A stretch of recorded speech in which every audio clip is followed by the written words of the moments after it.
everybody. It's Linda. Thanks for stopping by. Today I wanted to talk to you about a phone call I got last night from an old friend. It was so great to hear from them. And after we got all caught up, of course, and then this is somebody that, this couple I've been friends with for so many years, and we can pretty much talk about anything. And you know the old saying that good friends are those who you can lose contact with for a long time and get back together, and it's still like you talked to them yesterday. And that's what these folks are to me. But I just sensed something was a little bit off, and I'm sure that if you know someone very well that you've been able to tell if something's off with them. And bottom line was, she had mentioned that they're a little bit overwhelmed.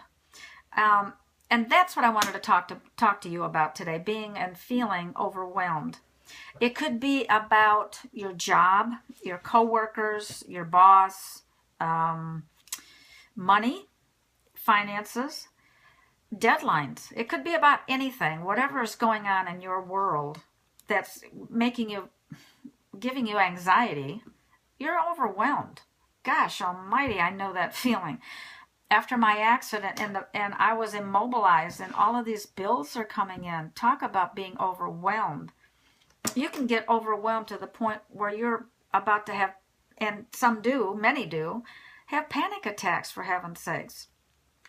It's terrible. Things pile up, whether it's conversations that you really need to have, but you avoid them, bills, whatever it is that you need to deal with, you become frozen. You're numb. I had the numb feeling. I was frozen only physically because of my injuries and surgeries, but I was literally numb. And that's not like me. And that's not like a lot of people. You weren't like that before, but circumstances got in the way and you became that. So here's some quick ideas for you to try to get a handle on it. They're not scientific. They don't work for everybody, but see how they fit into your situation.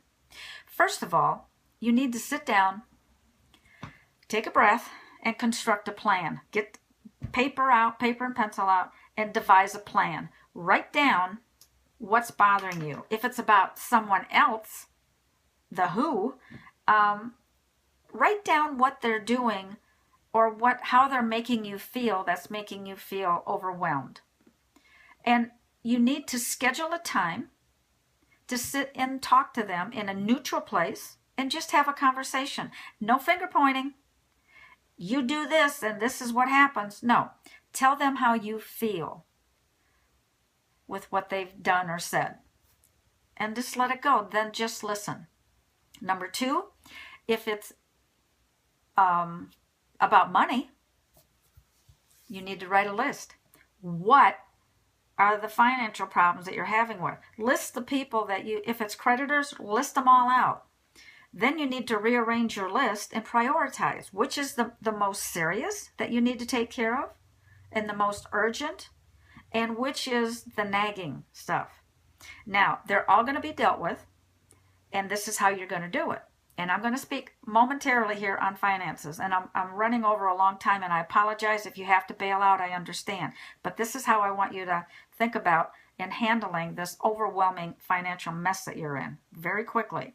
1, when you list out your creditors, and don't freak out now, because remember, you are devising a plan. You are structuring a plan to get you up above your head above water again. So what you do is you devise this list of your creditors. You call every one of them. It's very humbling, but it's going to be very cathartic too. Call them, let them know briefly your situation, let them know what your intentions are, ask them if they will help you devise a plan. Go through that on your whole list. You have to do that because you need a documented, recorded attempt to help yourself and get this resolved. If you ignore them and don't hear from them, that's when they send the collections agencies after you. If you call them and keep in touch with them every 3 weeks, they're not going to do that. They are going to work with you. I promise you they will, because you're showing a serious intention to resolve this. And you're calling them. They're not calling you. Okay? And thirdly, take a breath.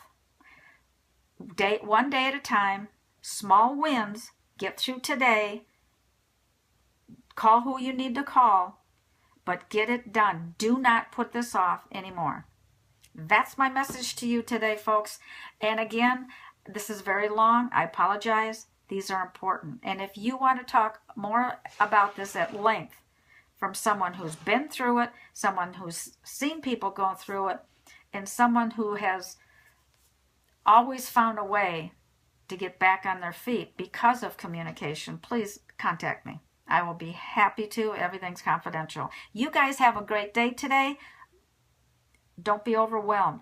Don't get anxious, because when you have already started a plan, you're going to get there. I promise you. Thank you. I'll see you all tomorrow. Bye-bye.